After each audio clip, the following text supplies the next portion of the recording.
Hello! Je vous reviens pour la dernière vidéo de l'année et ce sera le point lecture du mois de décembre.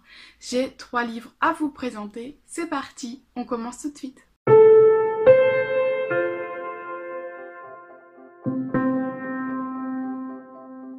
J'ai lu plusieurs livres au mois de décembre, en fait sur novembre et décembre dont je ne vous ai pas encore parlé. Il y en a 2 qui concernent le prix littéraire de l'imaginaire Booktubers App. Du coup je ferai des vidéos particulières pour ces 2 livres-là. Et du coup je vous présente les 3 autres lectures que j'ai faites. La première, il s'agit de Noosphère de Audrey Playnet, je ne sais pas comment ça se prononce. Je vous en ai parlé dans mon dernier point lecture en vous disant que j'avais fait une petite pause et que j'avais lu la moitié. Quand j'ai repris, je suis restée accrochée vraiment et je l'ai terminé quand même assez rapidement, plus rapidement que je n'aurais pensé. Donc comme je vous le disais, c'est un service presse que l'auteur m'a envoyé tout simplement parce que j'avais vu sa demande de service presse sur Facebook, il me semble. Voilà, le résumé et la couverture m'ont plu, du coup je l'ai demandé et on me l'a gentiment envoyé. Ce que je vous disais, c'est que c'est écrit très petit. Voilà, je sais pas si vous allez voir.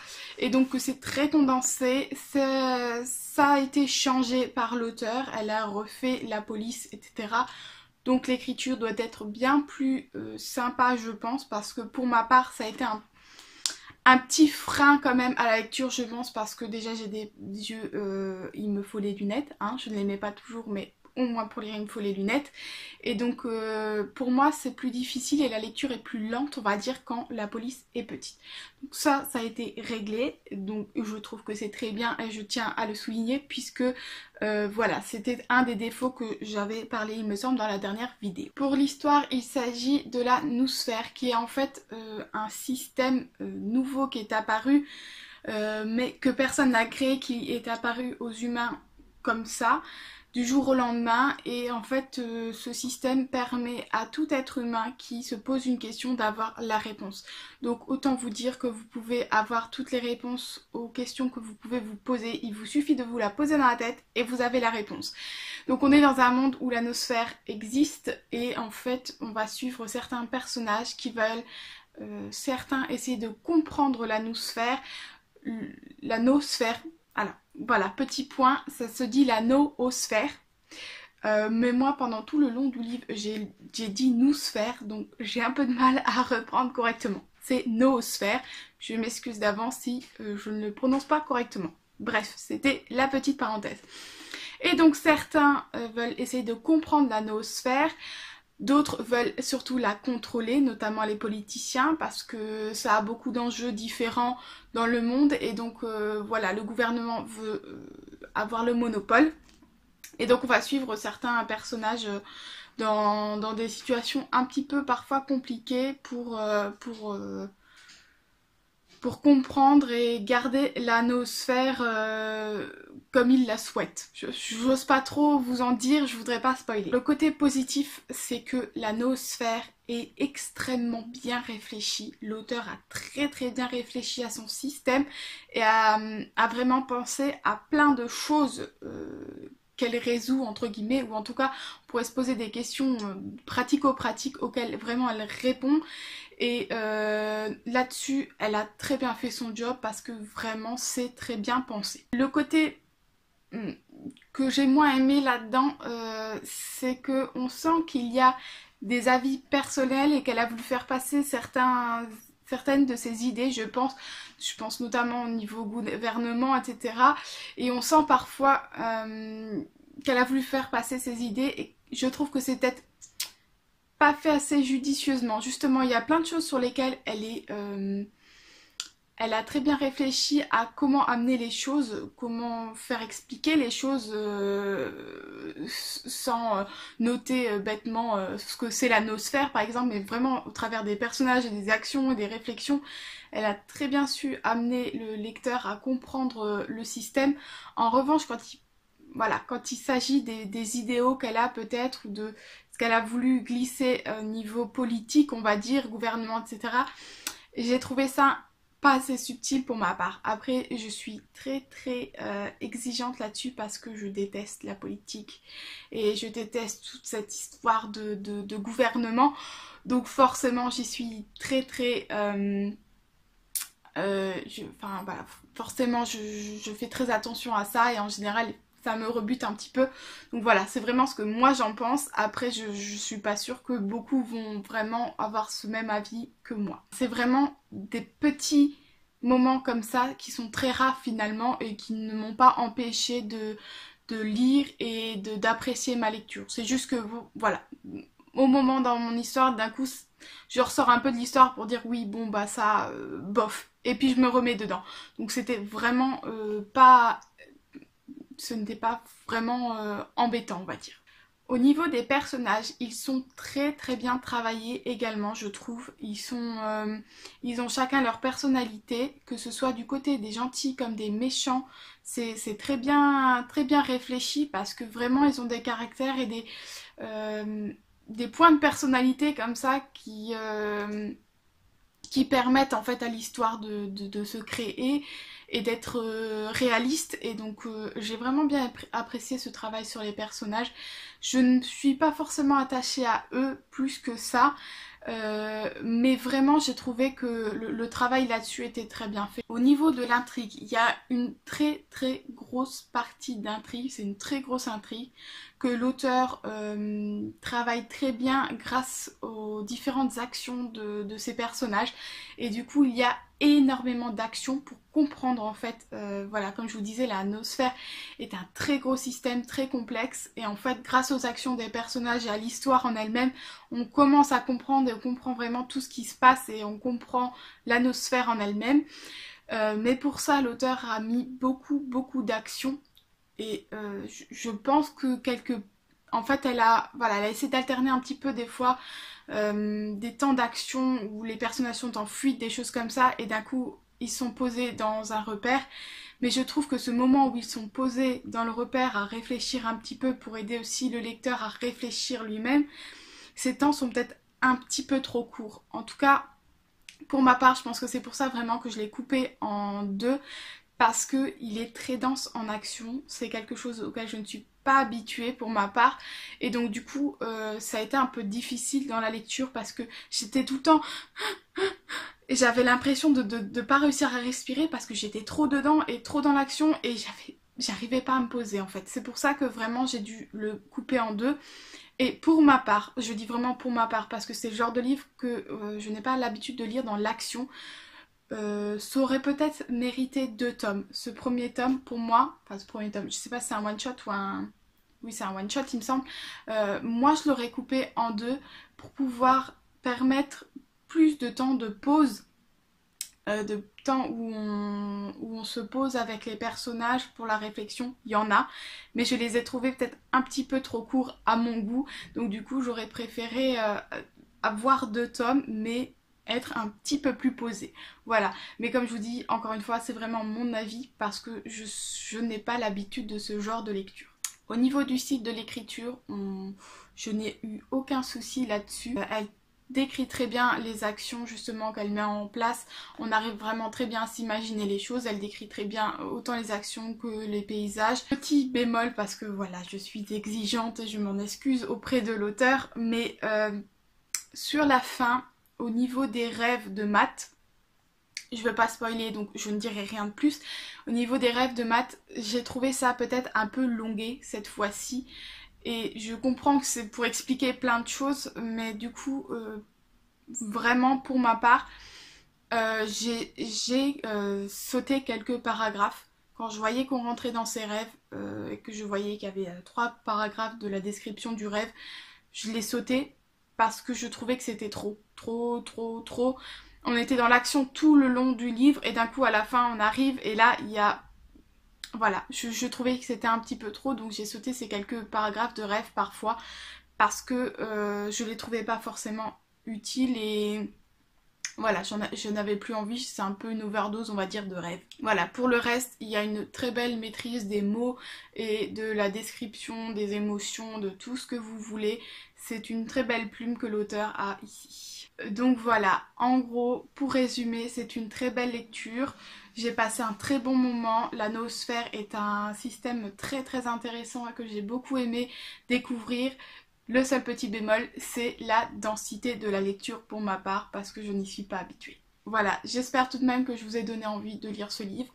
Quand j'accepte des services presse, c'est en général des services presse d'auteurs qui ne sont pas forcément très connus ou qui débutent et des choses comme ça, puisque je veux laisser la chance à ces auteurs-là de se faire connaître. Et donc mon but c'est si j'ai aimé, comme c'est le cas ici, de vous donner envie tout simplement de découvrir vous aussi. Donc n'hésitez pas à aller voir et dites-moi en commentaire si je vous ai donné envie ou pas de le lire.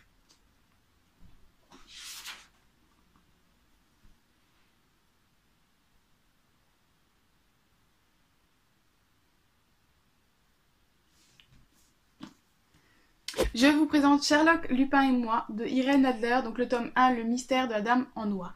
Donc c'est un livre très très jeunesse. J'ai lu un livre juste avant celui-là qui a été une déception, que je vous parlerai peut-être rapidement dans une prochaine vidéo pour le prix littéraire, pour le PLIB. Et du coup j'avais besoin de quelque chose de léger, de simple, de jeunesse, pour me remettre un peu dans la lecture et avancer tout simplement parce que ça avait été un peu compliqué cette lecture. Du coup je me suis lancée là-dedans. Donc il s'agit en fait de Sherlock et Lupin quand ils sont jeunes et ils sont avec Irène qui est ce sont les trois amis d'enfance, et donc on les retrouve en été 1870 lors de leur première rencontre et de leur première enquête également. Ce que j'ai apprécié dans ce livre, c'est les balades qu'ils ont pu se faire et les petits temps de jeu entre enfants, retrouver un petit peu ce côté un petit peu jeu entre eux que j'ai beaucoup apprécié. Ce que j'ai un petit peu moins apprécié, c'est que donc ils mènent une enquête et je trouve que pour des enfants de leur âge, pas si c'est noté exactement quel âge ils ont, mais ils doivent avoir 10-12 ans. Je trouve qu'ils mènent une enquête un petit peu... Enfin voilà, je trouve que ça va peut-être un petit peu loin, que c'est peut-être un peu exagéré pour des enfants de leur âge. Je les aurais peut-être plus vus adolescents pour que ça se passe et que ce soit un petit peu plus réel, on va dire. Mais voilà, ça c'était juste... la petite chose sur laquelle il faut un petit peu râler, parce qu'il faut toujours trouver quelque chose qui va pas. Non, j'exagère, mais voilà, c'est un petit peu mon petit bémol, c'est que je trouvais que pour leur âge c'était pas très réaliste et je leur aurais peut-être donné quelques années de plus. J'ai deux personnages que j'ai beaucoup aimés, c'est Irène, donc la jeune fille, qui est celle qui va raconter l'histoire. Et il y a aussi le majordome en fait de Irène, qui est un personnage très attentionné, très discret mais très attentionné envers Irène, et je l'ai trouvé vraiment touchant et adorable. Voilà, donc pour l'intrigue, comme je vous disais, c'est une très bonne intrigue, c'est très intéressant. Je trouve que pour des enfants c'est plutôt sympa pour se lancer un petit peu dans les enquêtes, que ce soit policier ou thriller. C'est un petit mélange et je trouve que c'est sympa pour proposer aux enfants en fait ce genre de lecture. Moi qui ne suis pas très policier, et un truc que j'ai plutôt apprécié, donc voilà, j'ai trouvé ça sympa. Le petit bémol, comme je disais, c'est voilà, l'âge des enfants, je trouve que c'est pas très approprié à l'histoire.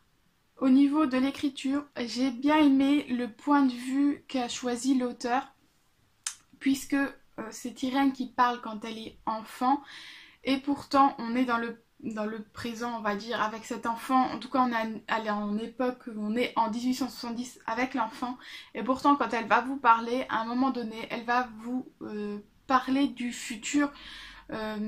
Comment expliquer, elle sait déjà le futur, elle sait déjà comment va continuer leur amitié, et donc elle va vous l'expliquer dans l'histoire en disant, ben à ce moment-là, Lupin ne savait pas encore